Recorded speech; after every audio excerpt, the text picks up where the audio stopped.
Get ready for the dictation on the count of 3, 2, 1, start. The debate on planning is a truly national occasion, and I am glad that honorable members have taken it seriously, even though there has been much criticism. We have got used to such criticism. First, it used to be on the very concept of planning. Fortunately, that stage is over and we have come to a phase of development when all parties, I hope, approve of the idea of planning. Some have approved of some portions of the plan but have reserved their criticism for the manner in which many programs have been implemented.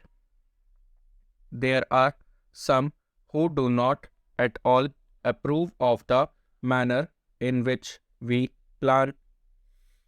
Now, obviously, each one of us stand for certain ideas and for certain methods of functioning. We have, after considerable thought and deliberation, decided on the sort of planning commission which we should have and the manner in which it should work. The planning commission consists of independent, non-party, non-political experts, but even they are not solely responsible for the plan. The plan is drawn up on the basis of numerous discussions with people at different levels from every single state, and finally the plan takes its final shape in the National Development Council, in which all of the chief ministers, many of them belonging to other parties, sit together and express their views. It is true that at these meetings there is also disagreement, not normally on the method of planning, but more about how much each state should get. We all know that none of our programs are adequate for our population's needs. At all times, there has to be a balancing between available resources and what our people need, what we think should be done for them, or even what should be done for one area or another. By and large, the plan is a charter of progress for the next 4 years. We have some idea of how it has functioned already since it has been in existence for a year.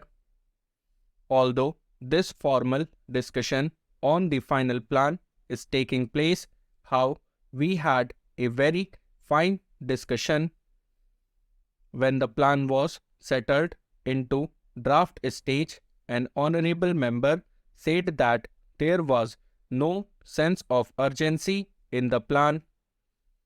I would like to say that this is not correct. I think that is the difference between the draft outline and the final document.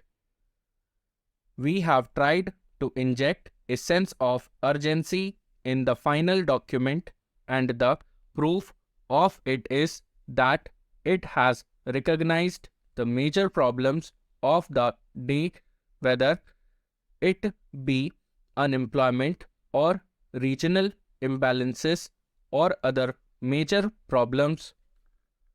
The solution to some of these problems bears no delay, and they must be tackled with urgency and with determination.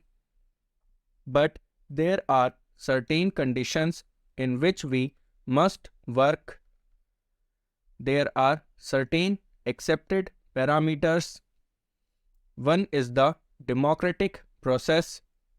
Many people would like us to do several things, some of which we also agree are the right things to do, but we are committed to one democratic process to work with the consent of the pupil to take along with us as many of the pupil and as many of the parties as possible. But sometimes this does slow the process. I think that even though it makes the process slower, it strengthens the process and it strengthens whatever work we take in hand. Now, the second parameter with which perhaps some people do not agree, but which we have set for ourselves is that of a mixed economy. A mixed economy has many faults, but in the circumstances in the country, our government feel that this is one of the conditions which we must set ourselves. I do not think that by a mixed economy it means merely that some big families take advantage of it. Many of men and under mixed economy of our conception, pupil should be able to take many programs in hand and work for themselves. I know that some families, some groups, some business houses have taken advantage of a particular situation as it arose immediately after independence, and it is our endeavor to see how we can curb this kind of monopolistic tendency. It is not possible in the circumstances in which we are to put a sudden break.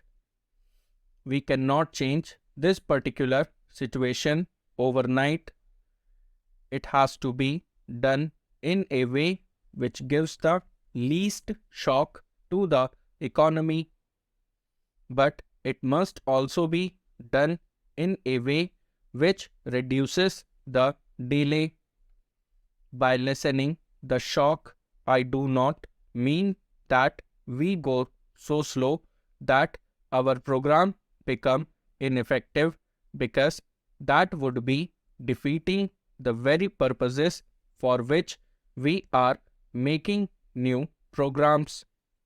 But it does mean that along with the desire for social justice, which is not only a genuine desire, the practical needs of the country today must be attended to the fullest satisfaction.